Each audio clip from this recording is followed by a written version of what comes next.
Good morning students. आज हम जिस टॉपिक के बारे में बात करेंगे वो है असहयोग आंदोलन। असहयोग आंदोलन गांधी जी के नेतृत्व में 1920 में प्रारंभ किया गया। यह महात्मा गांधी के नेतृत्व में चलाया गया सबसे पहला बड़ा आंदोलन था। हम इस आंदोलन के बारे में अध्ययन करेंगे आज। सबसे पहली बात हम करते हैं कि असहयोग आंदोलन के क्या कारण थे। देखिए, जनवरी 1915 में गांधी जी दक्षिण अफ्रीका से आए और जब गांधी जी दक्षिण अफ्रीका से आए तो गांधी जी प्रारंभ में ब्रिटिश शासन के सहयोगी थे। गांधी जी ने भारतीय जनता से अपील की कि भारतीय जनता ब्रिटिश सरकार को युद्ध प्रयत्नों में सहायता दे और सरकार के द्वारा गांधी जी को केसर-ए-हिंद की उपाधि भी प्रदान की गई। लेकिन कुछ ऐसी घटनाएं घटित होती हैं जिससे कि महात्मा गांधी सहयोगी से असहयोगी हो जाते हैं और वो ब्रिटिश सरकार के विरुद्ध असहयोग आंदोलन प्रारंभ करते हैं। तो हम देखते हैं कि वो कौन से कारण थे जिसके कारण गांधी जी ने असहयोग आंदोलन प्रारंभ किया। सबसे पहला पॉइंट है जनता में घोर निराशा और असंतोष। देखिए, 1914 से 1918 तक प्रथम विश्व युद्ध होता है और प्रथम विश्व युद्ध में जैसा कि अभी हमने बात की कि गांधी जी ने भारतीय जनता से ये अपील की थी कि हमें ब्रिटिश सरकार का सहयोग करना चाहिए, क्योंकि उन्हें ये उम्मीद थी कि अगर हम ब्रिटिश सरकार का सहयोग करेंगे तो युद्ध खत्म होने के बाद ब्रिटिश सरकार भी हमारे हित के लिए कुछ करेगी। लेकिन ऐसा हुआ नहीं। प्रथम विश्व युद्ध होने के बाद ब्रिटिश सरकार ने जनता से बहुत अधिक टैक्स वसूल करना शुरू कर दिया, वस्तुओं की कीमतों में वृद्धि कर दी। इससे जनता की आर्थिक परेशानियां बढ़ने लगी।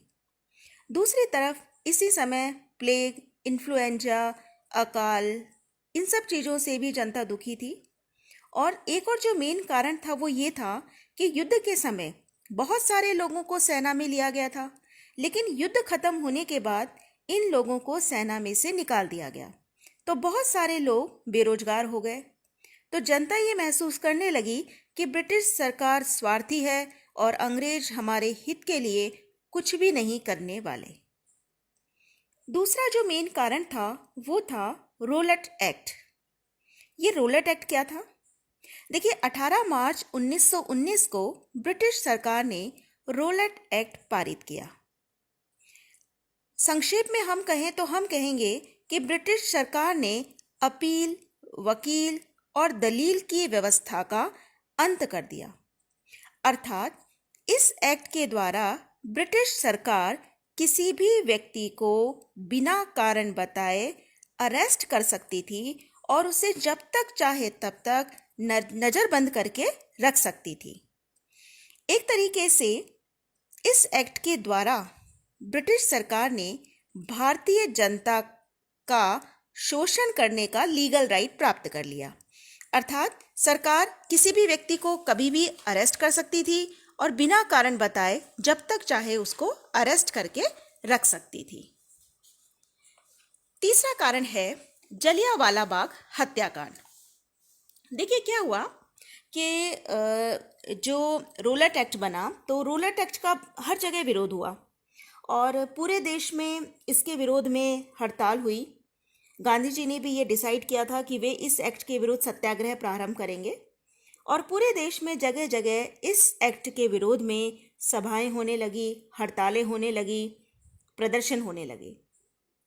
पंजाब में भी ये प्रदर्शन कर रहे थे। वहाँ के दो प्रसिद्ध नेता थे, डॉक्टर सत्यपाल और डॉक्टर किचलू।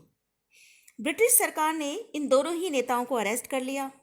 जनता ने इसका विरोध किया और इनके विरोध स्वरूप 13 अप्रैल 1919 को अमृतसर के जलियांवाला बाग में एक सभा बुलाई गई। वहाँ पहुँचे जनरल डायर और उन्होंने बिना बताए गोलियों की बरसात शुरू कर दी और इसमें कम से कम 800 लोग मारे गए और 2000 लोग घायल हुए। ये कहलाता है जलियांवाला बाग हत्याकांड। देखिए, इस जलियांवाला बाग हत्याकांड का भारतीयों के मस्तिष्क पर व्यापक प्रभाव पड़ा। रविंद्रनाथ टैगोर ने सर की उपाधि छोड़ दी।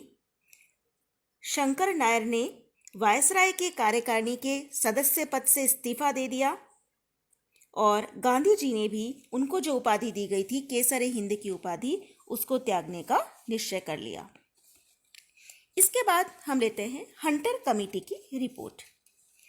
जलियांवाला बाग की जांच करने के लिए हंटर कमेटी बनाई गई। जनता को ये उम्मीद थी कि ये जो हंटर कमेटी है ये जनरल डायर को कुछ सजा देगी, लेकिन ऐसा हुआ नहीं। जनरल डायर को सजा देने के बजाय एक तरीके से उसके कार्य का परोक्ष समर्थन किया गया और हंटर कमेटी ने कहा जनरल डायर के कार्य के लिए कर्तव्य से सत्यनिष्ठ लेकिन गलत धारणा पर आधारित, अर्थात एक तरीके से ब्रिटिश सरकार ने जनरल डायर के कार्य का परोक्ष समर्थन किया। ये एक तरीके से भारतीयों के लिए बहुत ही असहनीय था और अब स्थिति ये हो गई थी कि भारतीयों के मन में अंग्रेजों के खिलाफ असंतोष अपने पीक पर था। नेक्स्ट कारण है खिलाफत आंदोलन। खिलाफत आंदोलन क्या था? देखिए, प्रथम विश्व युद्ध होने के बाद जो टर्की था वो हार गया था और हारने के बाद ब्रिटेन ने टर्की के साथ एक संधि की थी, सेवर्स की संधि। इस संधि के द्वारा टर्की के सुल्तान के अधिकार समाप्त कर दिए गए थे। भारत के मुसलमान टर्की के सुल्तान को अपना खलीफा मानते थे, खलीफा अर्थात धर्मगुरु। तो उन्हें यह बहुत ही नागवारा लगा और वो ब्रिटिश सरकार के विरुद्ध हो गए और उन्होंने खिलाफत आंदोलन शुरू किया। खिलाफत यानी कि खलीफा की सत्ता की पुनर्स्थापना का आंदोलन।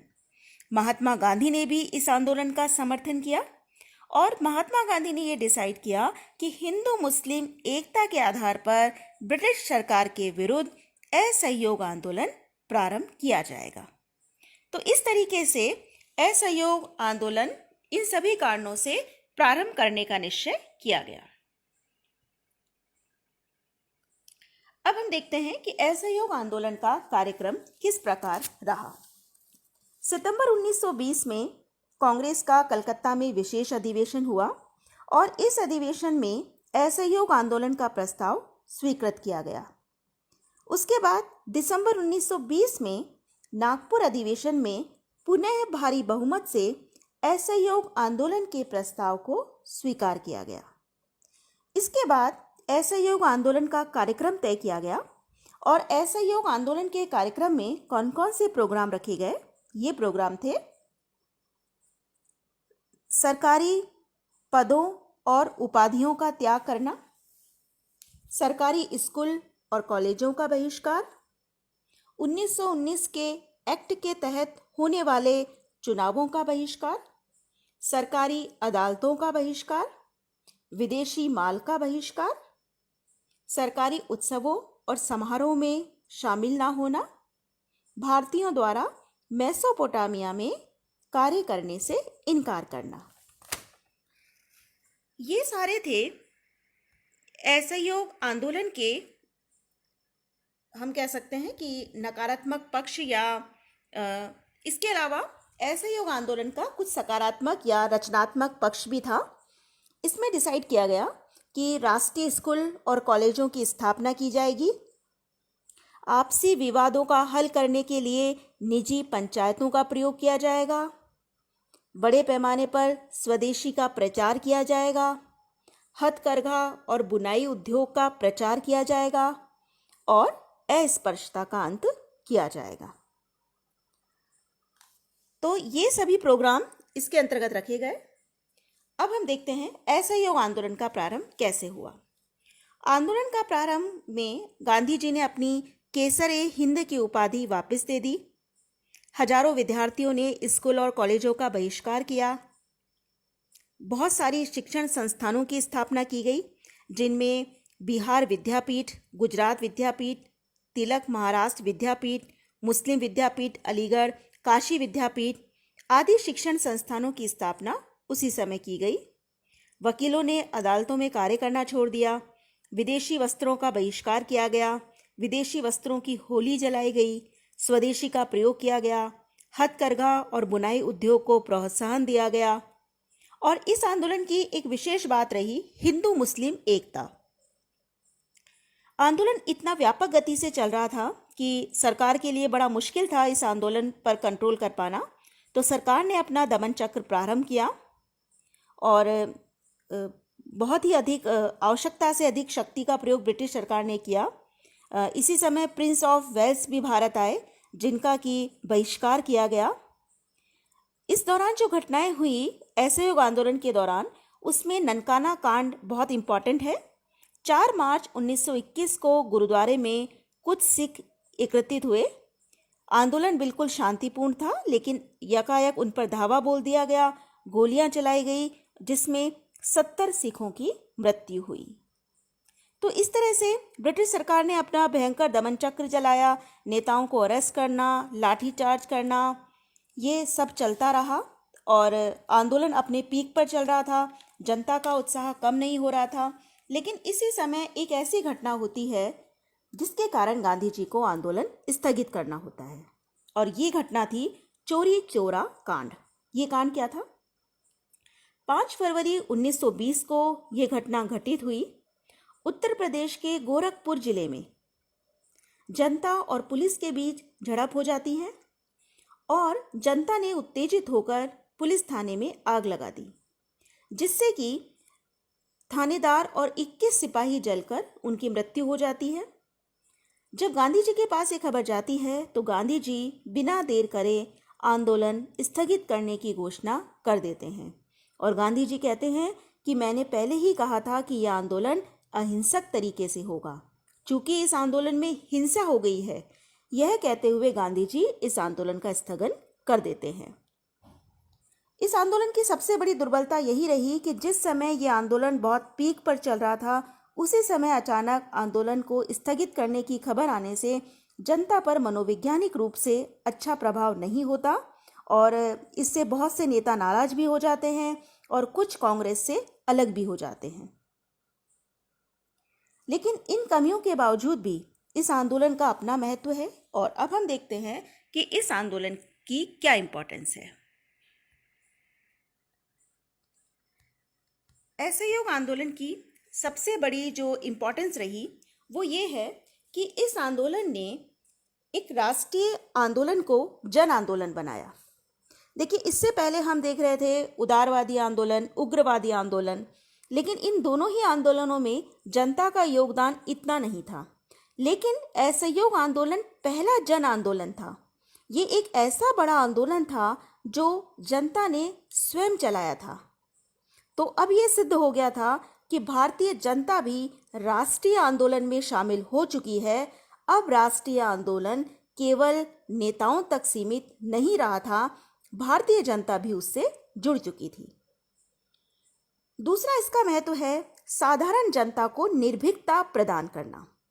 अभी तक भारतीय जनता अंग्रेजों से बहुत घबराती थी, लेकिन अब ये लगने लगा कि भारतीय जनता निर्भीक हो गई है और भारतीय जनता भी अंग्रेजों के विरुद्ध विद्रोह कर सकती है। और इस आंदोलन का ही ये परिणाम था कि जब तक ये आंदोलन चलता रहा, ब्रिटिश सरकार जनता का पूर्ण सहयोग करने के लिए प्रयत्नशील रही और इसीलिए 1919 के सुधारों को भी क्रियान्वित किया गया। तीसरा इसका महत्व है रचनात्मक कार्यक्रम अपनाना। इस आंदोलन के दौरान जो रचनात्मक कार्यक्रम अपनाए गए थे, जैसे खादी का प्रचार करना, बुनाई उद्योग को प्रोत्साहन, राष्ट्रीय शिक्षण संस्थानों की स्थापना, स्वदेशी को अपनाना, इससे देश को बहुत लाभ हुआ। तो कुल मिलाकर असहयोग आंदोलन एक पहला बड़ा आंदोलन था जो गांधी जी के नेतृत्व में चलाया गया और इसने भारत की स्वतंत्रता की नींव रखी। Thank you.